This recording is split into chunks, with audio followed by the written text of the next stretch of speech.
Hoje, o Banco Central norte-americano, Federal Reserve, deu início a uma fase ainda mais severa do atual ciclo de aperto monetário nos Estados Unidos, com uma elevação de 0,5 ponto percentual na taxa de juros, um ritmo que não é adotado desde os anos 2000.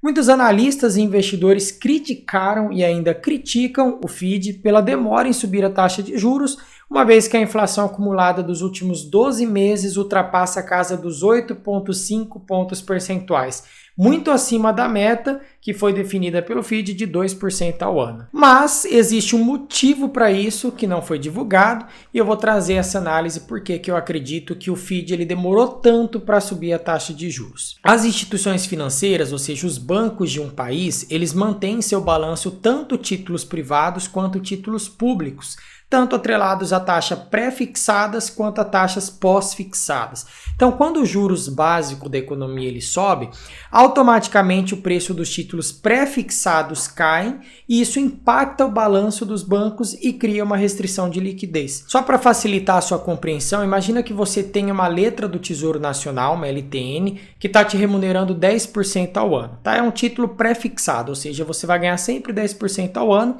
com um preço unitário de R$ 909,09 e prazo de 1 ano.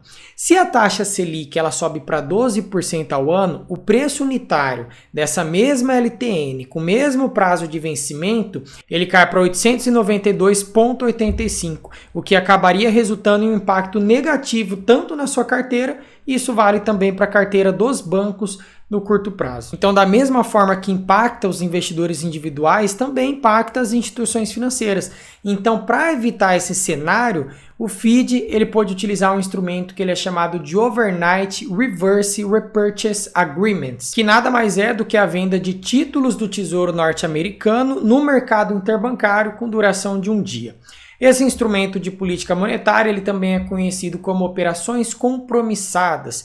Eu vou deixar um gráfico aí na tela para te ajudar a entender o que são essas operações. Esse gráfico aí ele demonstra que o FED vinha realizando a troca de títulos pré-fixados por pós-fixados antes de realizar um aperto monetário. Esse cenário conhecido como hawkish, que é justamente para você evitar uma implosão no balanço dos bancos. Então não houve atraso no aperto monetário, e sim uma estratégia bem desenhada. Porque daí a partir do momento que você pega e troca os títulos pré-fixados dos bancos por títulos pós-fixados, o que vai acontecer? Quando a taxa de juros começar a subir, esse efeito que eu mostrei para você no preço unitário de uma letra do Tesouro Nacional, que cai quando ocorre o aumento da taxa de juros, não vai ocorrer.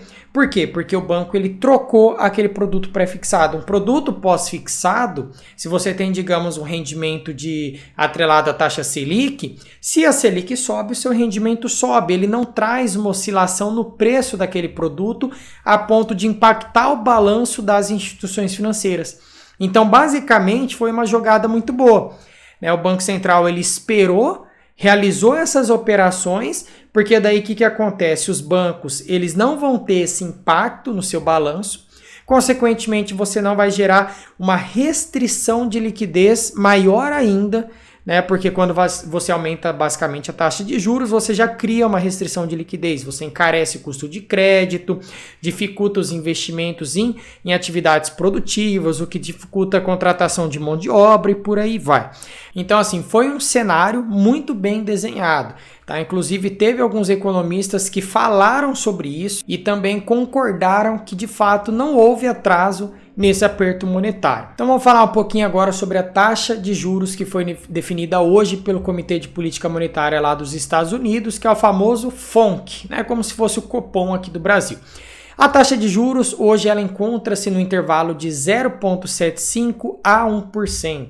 A votação ela foi unânime, todos os 10 membros votaram a favor da elevação da meta de juros em 0,5 ponto percentual. E esse comitê ele antecipou ainda que novos aumentos na taxa devem ser realizados em breve. E o Banco Central americano ele também anunciou que vai começar o processo de redução do seu amplo balanço de ativos no dia 1º de junho. O limite inicial para a redução do balanço será de 30 bilhões em títulos do Tesouro americano e 17,5 bilhões em títulos hipotecários por mês. e esses limites eles serão ampliados ao longo de 3 meses para os valores finais 60 bilhões mensais em Treasuries, que são os títulos públicos norte-americanos, e 35,5 bilhões em títulos hipotecários, num total de 95,5 bi mensal. E as políticas monetárias contracionistas adotadas agora pelo Federal Reserve acenam também para a pressão que o mercado de trabalho está exercendo sobre os preços, uma vez que a taxa de desemprego caiu significativamente, atingindo 3,6% em março de 2022, nível mais baixo na pandemia. Então você tem um mercado de trabalho interno com uma demanda aquecida, ao mesmo tempo uma inflação em alta. Então por isso muita gente estava falando que realmente o Fed estava demorando para subir essa taxa de juros. E aí automaticamente, para a gente finalizar essa análise aqui, quando ocorre um aumento da taxa de juros externa e a nossa taxa ela se mantém constante, né, pensando dessa maneira, automaticamente você tem uma fuga de capital das economias emergentes para portos considerados seguros, tal como a economia dos Estados Unidos. Então poderia ocorrer uma desvalorização da taxa de câmbio no curto prazo, só que claro, isso vai depender também da decisão que o Copom aqui dentro, né, o nosso Comitê de Política Monetária, ele vai tomar em relação à taxa de juros. Porque se ele resolver subir a taxa de juros, aí nós vamos ter um contrapeso, apesar de lá ter subido, aqui subiu também, então pode ser que a nossa moeda ela continue dando essa valorizada que vem acontecendo nos últimos meses. Então essa foi a análise que eu trouxe aí para vocês em relação à decisão do Federal Reserve.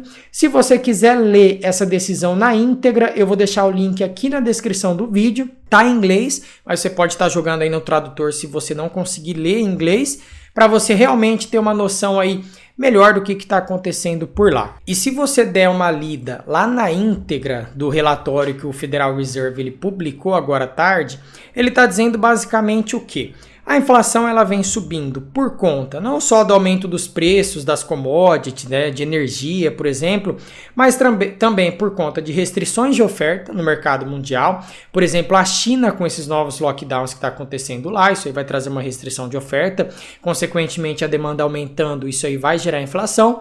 Você tem a questão da Rússia que foi invadida, da Ucrânia que foi invadida pela Rússia, isso aí também gerou uma redução drástica no suprimento de fundos no mercado internacional, né, suprimento de produtos, então também está gerando inflação por conta disso. Ao mesmo tempo você tem o mercado de trabalho nos Estados Unidos aquecido, então tudo colaborando para aumentar realmente a inflação, exatamente por isso que muita gente falou, Federal Reserve está demorando para subir a taxa de juros, mas existe esse grande motivo e se isso realmente der certo, vai ser uma sacada muito boa que o Banco Central lá acabou pensando. Eu espero que realmente não ocorra nenhuma crise financeira, né? Geralmente quando os Estados Unidos ele costuma subir juros assim de maneira muito drástica, isso acaba gerando uma crise, mas dessa maneira que está ocorrendo agora talvez não gere.